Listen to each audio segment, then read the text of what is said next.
mu gice cyatambutse mu nkuru inzitane twasize Ayman yari arimo aganiriza uwitwa Liam.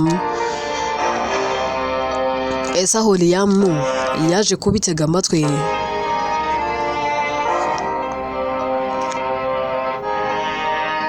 nangwa ntabyo yigeze yemera.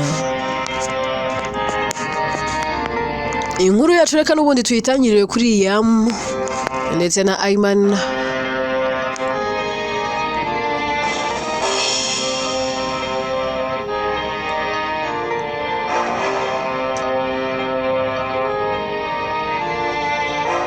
Liam ahera akabaza Ayman, akamubwira ati Ayman,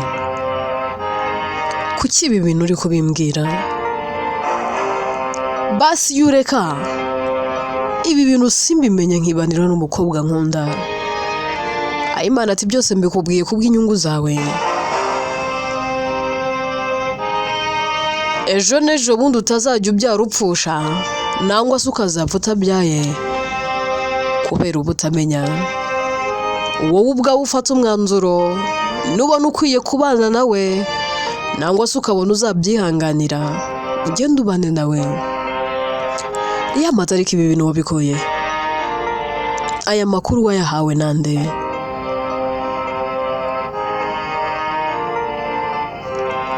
Ndatarika nze nkwereke. Ayman ahera ko arembuza mama Lucas uko aba ari hafi aho.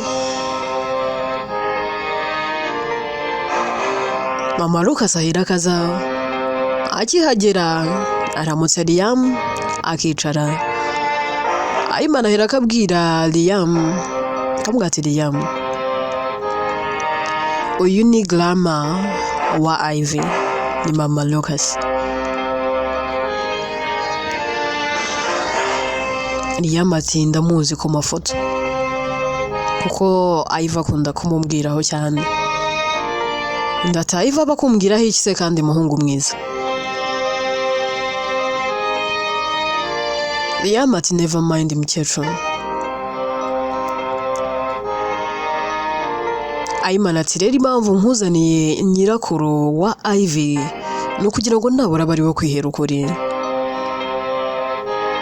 Ahera akabwira mama Lucas, akavuga ati nyogoko mubwire ntago ari kubyizera. Mama Lucas ahera akabwira Liam, akavuga ati wa muhungu we, ndabona uri umusore mwiza kandi ukwiye ibyiza n'ahazaza heza.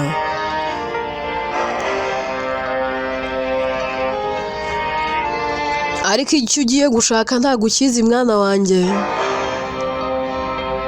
Uriya mukobwa ni umwuzukuru wanjye pe, ndamukunda simwanga. Ariko nagira ngo nkugire inama, itari agakecuru, njyewe ndashaje, ariko reka nkugire inama.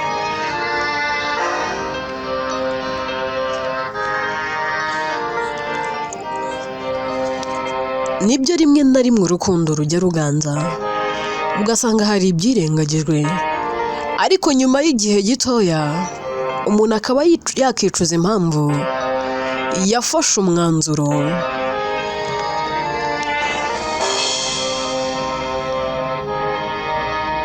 Akayoborwa n'amarangamutima akagira ibyo yirengagiza by'ingenzi kandi by'umumaro. Ndi hano kugira ngo utazicuza impamvu wahisemo Ivy kandi wari ufite ubushobozi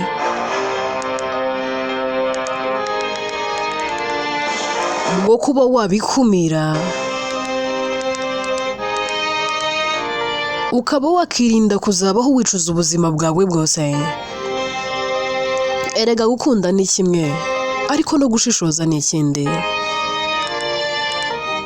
Mwana wanjye ndagira ngo ukure amaso kuri Ivy, ukure amaso ku rukundo umukunda, witekerezeho wowe ubwawe.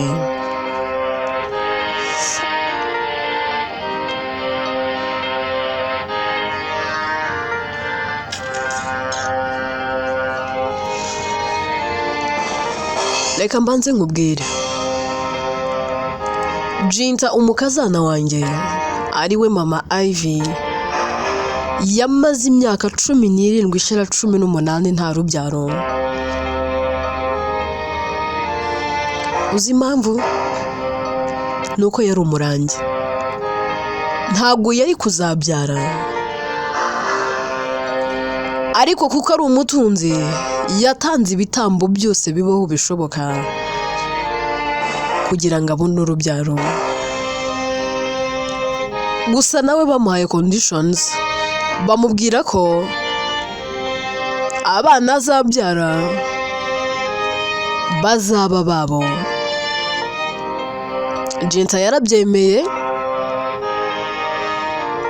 arabyara. Yabyaye umwana witwa Abi ndabyibuka, ariko ku myaka y'itatu gusa yarapfuye. Uzi impamvu yapfuye se? Liam ati nayo nzi mukecuru. Liam aba yatangiye no kugira ubwoba kubera ibintu aba ari kubwirwa. Ngati impamvu uwo mwana atabayeho, Jinta yarenze ku byo yari yarabwiwe ndetse yishe isezerano. Umwana baramwisubiza, bamuha andi mahirwe, abyara umuhungu amwita Bright. Nawe nk'uko bari bamutegetse arongera akora ikosa. Nyuma yo gukora ikosa ubwe yarahanwe. Ibyo bintu byaramutwaye tumuburira irengero. Twamaze imyaka irenga 5 nta muntu n'uyu n'umwe uzi ko Jinta kibaho. Nyuma y'icyo gihe nibwo yongeye kugaragara, yari yarajyanywe mu gihano. Liam ati nyogoka ibintu uri kuvuga uri seriye?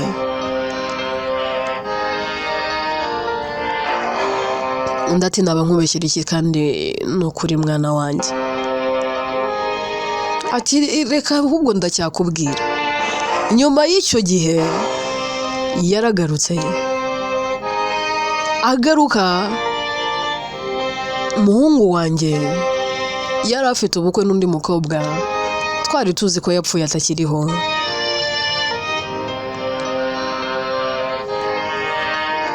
Ariko kubera imbaraga z'ibyaterekera n'iby'iwabo, byarangiye yongeye kubana n'umuhungu wanjye Lucas. Ku myaka ye kuko yarakuze, byari bigoye ko yakongera kubyara.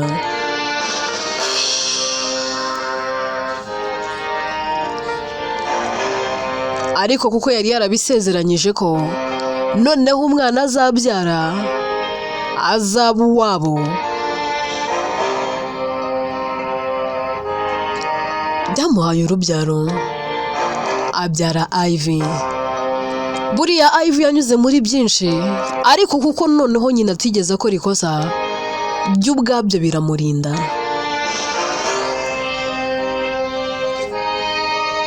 Ngira ngo ahari warabibonye. Yamaze amezi 2 yaraburiwe irengero. Yashimuswe n'abantu batazwi. N'uyu munsi ntiyakubwira umuntu wari uri kumwe nawe. Kuki udatekereza kabiri? Nibyo ubwabyo byari byamutwaye, byari biri kumwitaho, byari biri kumurinda. Ivuriya afite Nyabingi bamushingiye. Uriya ni umugore wa Nyabingi. Sinzi rero niba uzakompeta n'imyuka ngo ugiye gutwara umugore wabyo. Ese wari ubizi ko n'imyuka nayo ifuha? Icyo kintu wari ukizi? Iyo ugerageje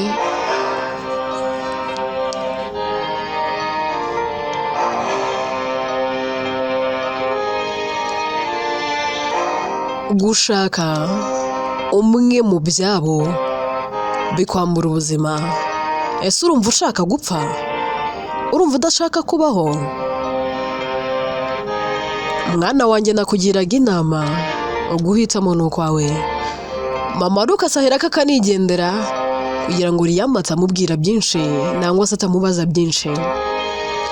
Ayimane nawe aherako ahaguruka akamubwira ati bro, nakuburiraga ntugire ngo basi wenda nari mfite timwe ry'uko ugiye kubana n'umukobwa twari tugiye kuzabana.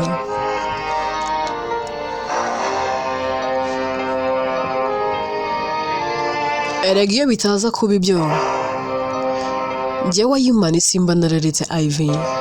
Abantu bazi ko namubengeye mu murenge, nangwa se hari ikindi kintu cyanteye kumubenga, ariko ni icyo ngicyo.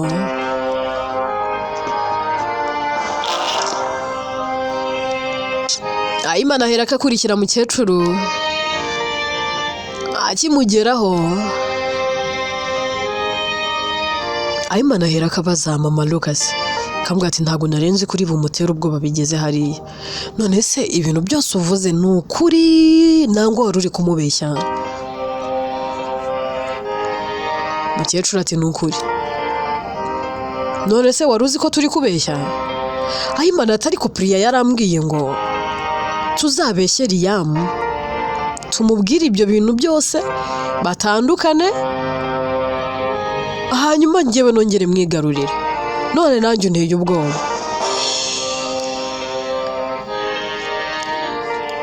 Mukecuru ati Priya yarakubeshye, yangaga kutadufasha.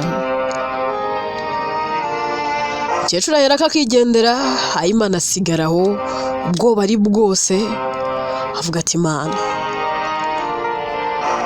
ntabwo byashoboka ibintu umukecuru avuze. Bibaye ari ukuri ko Mana yanjye byaba biteye ubwoba.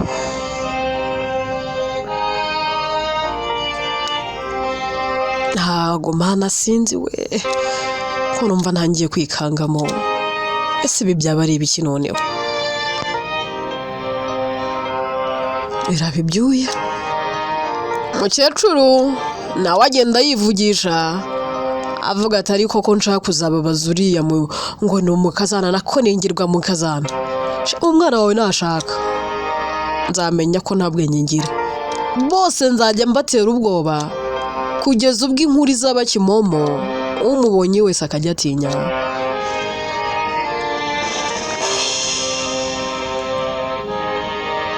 Amasaha aragenda akicuma, bukira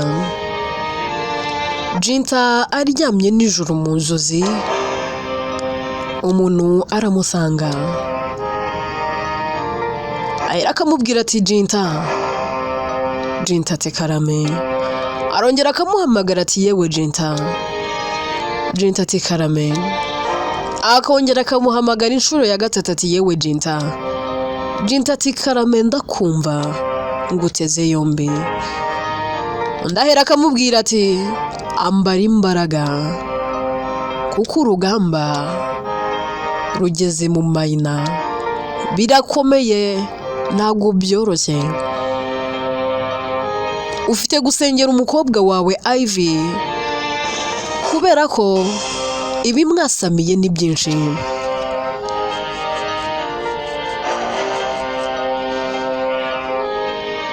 Shinganisha umwana wawe kuko birakomeye. Va mu byo uhugiyemo, wambara imbaraga kandi usenge. Jinta akimara kubwirwa ayo magambo mu nzozi, aherako akanguka. Ubwoba buramwica, akagira igishika nk'umubyeyi. Areba kuri telefone, akabona ni saa 8 z'ijoro. Aherako abyutse umugabo we Lucas, akamubwira ati bebe byuka ariko. Lucas ati se kandi ubaye iki mama Kimi kuri kumbyutsa iri joro? Undi ati yewe byuka tujye kureba Ivy. Lucas ati se kandi bigenze bite? Urongeye urose za nzozi zawe? Reba na cyagiye wararose urabyirengagiza. ubimbwira amazi yararenze inkombe kandi nanone urongeye urarose. Jenta ati ndose umuntu ambwira ati ni musenge urugamba rugeze mu mayira, ati ni nshinganisha umwana wanjye. Ngize ubwoba papa Kimi, noneho n'ibiki bigiye kuba ku mwana wanjye Ivy? Mana wambabariye ukamishurira n'iki kiri kujya mbere koko? Ayiwe, ase ko mbona wowe ntacyo bikubwiye. Lucas ati rege burase uko ntacyo biba bimbwiye, ahubwo mba numva neza bindenze. Ese ni ryari umuntu azagira amahoro? Nabura ibyo bintu byose byagiye biba kuri njyewe ariko bikandekera umwana. Jenta ati wintera agahinda, wituma ntekereza cyane.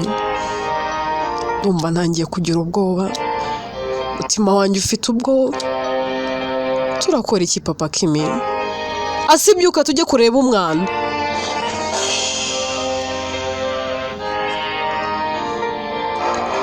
Lucas ati ariko se abagore ko mugira ubwoba, umwana ntaguhamagara.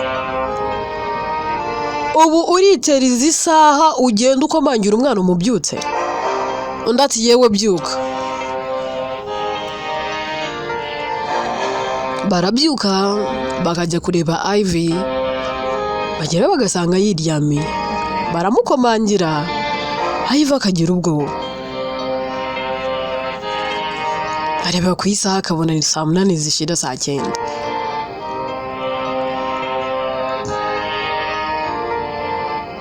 Arabyuka akarebera nyiridonga, areba abantu bari gukomanga, akabona ni papa we na mama we. Ahera akafungura akababaza ati se kandi mwibwira ijoro murajyahe? Mwasimbuye abirondo ry'umwuga ko muri kugenda amajoro? Mwabaye iki n'iki cyabaye?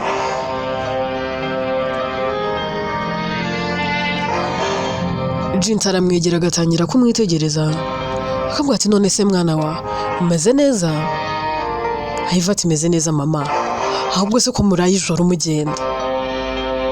Lucas ati twari tuje kureba ko umeze neza. Ivy ati ariko noneho akanakumira, muje kundeba saa 8 zishira saa 9 ngo muje kureba ko meze neza? Rwose murumva nabaye iki? Murabona ntari urwembe?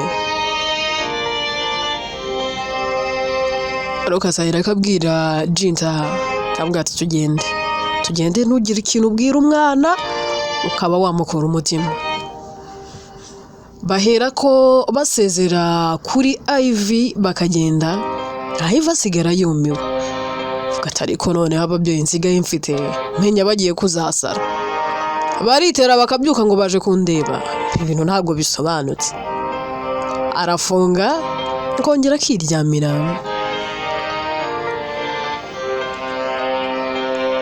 Jenta na Lucas barataha, bagataha noneho batuje kuko baba babonye ko Kim ameze neza. Bucya mu gitondo, amasaha y'akazi yarangira,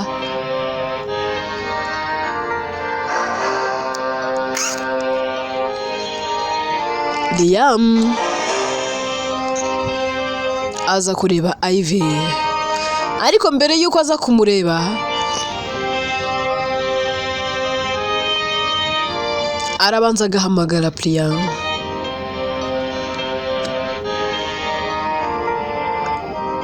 Priya aza amusanga mu biro byiwe, akamubwira ati icara. Priya aricara. Liam aramubwira ati ngiye kukubaza ibintu kandi umbabarire umbwize ukuri, ntuze kumbeshya. Ubundi Ivy mupfana iki? Ntumbeshye ko muvukana, nyine umbwize ukuri. Priya terega na mbere hose urabizi narabikubwiye nyine nubwo ari murumuna wanjye ariko nagutuva indimo. Liam ati ibyo nari mbizi, nyine mupfana iki? Priya ati nyine tata wanjye avukana na mama we, ni ukuvuga ko papa wanjye ni uncle wa Ivy. noneho mama wa Ivy ni shangazi wanjye, nyine turababyara. Undi ati none se Ivy afite abandi bana bavukana? Priyatoya ntabavuka wenyine, keretse nyine mukuru we na musaza we bavutse mbere, ako nyine bo ntabwo bakiriho, nanjye ntabwo mbazi, bo barapfuye. Ndateye nibyo nashaka kukubaza. Ati kubera iki? Ati never mind, nuko nshaka kumenya byinshi ku mukobwa ngiye gushaka. Ati amahirwe masa, bizabahire, njyewe rwose ndanabafana.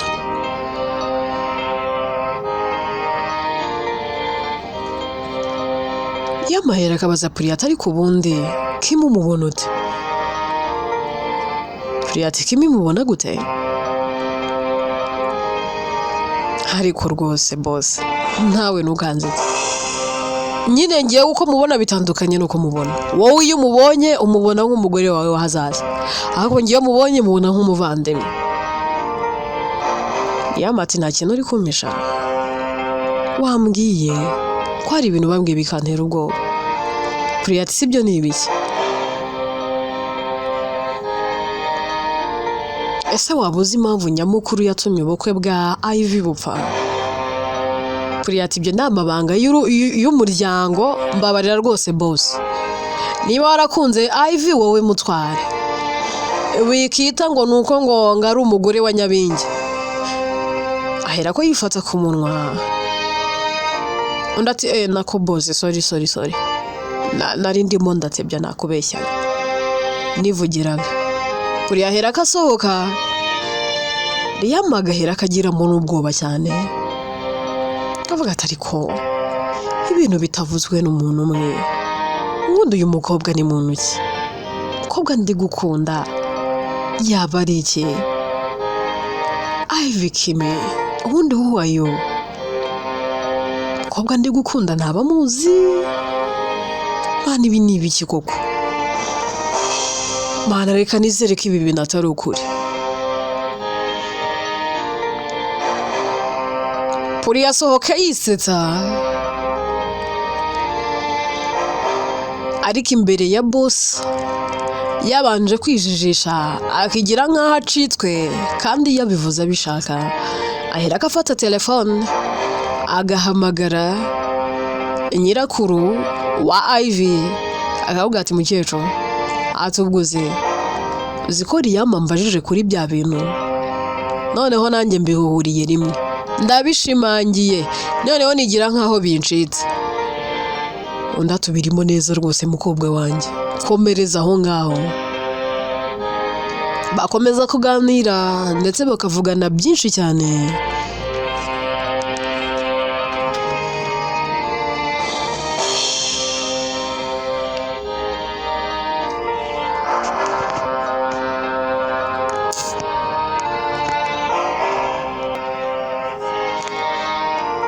Tuve kuri Priya aho bari kuvugana na mama Lucas.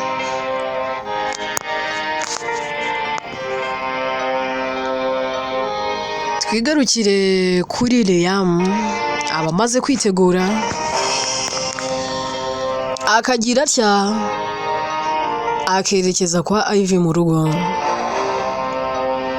Agirayo akamuramutsa nk'ibisanzwe, amubwira ko yaramukumbuye. Ivy ati nanjye nari ngukumbuye. Kinone se kuje kare none? Uyu munsi wari wambwiye ko utari buboneke.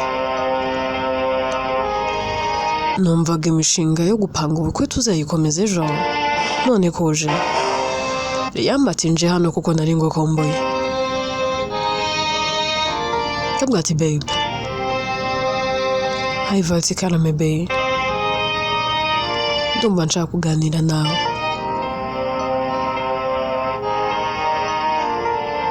Ndati nta kibazo ndahari. Riyamatse wambwira nigeze guhura n'umuntu mu minsi yashize arambwira ngo ndi umunyamahirwe. Ndamubaza ati se gute? Arambwira ati kuba ugiye kwegukana uriya mukobwa nihirwe kuri wowe. Nibyo ndanabikunda ndanabishima ko ndi umunyamahirwe kuba mu gihe gito ugiye kuzaba uwanjye. Ariko arongera arambwira ngo iyo bitaza kuba imbabazi z'Imana ntago wari kubaho. Ibintu yambwiye birancanga. Yarashatse kumbwira iki? Ayiva ati yarashatse kukubwira ibintu byinshi. Nyine ngiye navutse kubw'imbabazi z'Imana. Urabona mukuru wanjye yaravutse ntiyabaho, umusaza wanjye nawe aravuka ntiyabaho, ni njye njyenyine wabashije kubaho. Kandi arigana mbere mama yaramaze imyaka 17 ishyira 18 nta rubyaro. Rero kubw'amahirwe we na tata baje kubyara njye. Ni nayo mpamvu ubona tata wanjye ankunda cyane. Nyine ndi umwe rukumbi mu buzima bwabo. Yamahera akatekereza mu mutima kavuga ati bya bintu bambwiye koko ni ukuri. Ubwo anyemereye ko mukuru we yapfuye, ananyemerera ko musaza we nawe atakiriho ari we wenyine wavutse. Ese Mana kuki wari uzi ko njye n'uyu mukobwa tutazigera duhuza nangwa se ngo tube umwe ugatuma mukunda? Ibi ni ibishyo nkoreye. Riyamagira ubwoba atangira no kuribwa umutwe. Ayiva akabibona akavuga ati babe, what's wrong with you? Ko mbona utameze neza. Riyamati amazi. Ayiva aragenda akayazana akayamuhereza. Riyamasa n'utaye umutwe, ubwenge bwe bugasa n'ubutakaye, atangira kuzungera, isi yose ikamwikaragiraho, amajwi menshi akamuvugira mu matwi. Yareba Kimi ari we Ivy agatangira kumubonamo ikindi kintu.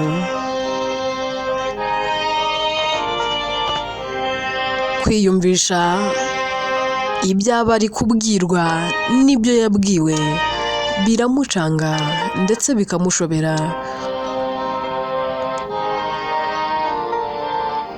Yihagararaho nk'umusore akabanza agatuza, ashira akanya akabwira Ivy akavuga ati babe, reka ngende mu rugo.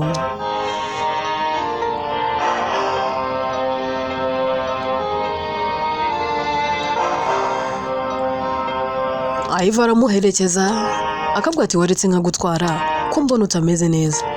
Riyamata nditwara.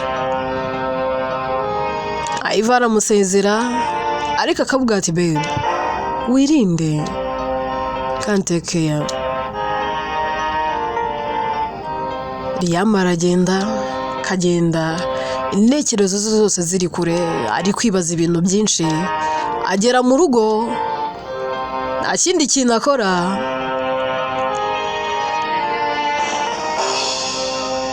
ahita agura itike y'indege yihuse. Umunsi ukurikiyeho Riyamu nta kindi kintu akora, ahera akakigendera.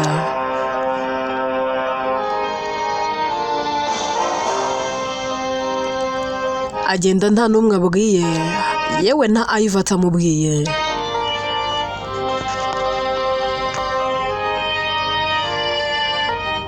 Nta n'ubutumwa n'ubu ndabute bugufi asigira Ivy, yewe nta no kumuhamagara afata umwanzuro wo kugenda gusa. Inkuru yacu reka tuyisubikira ahangaha. Ese yiyamagiye he? Aho se azagaruka?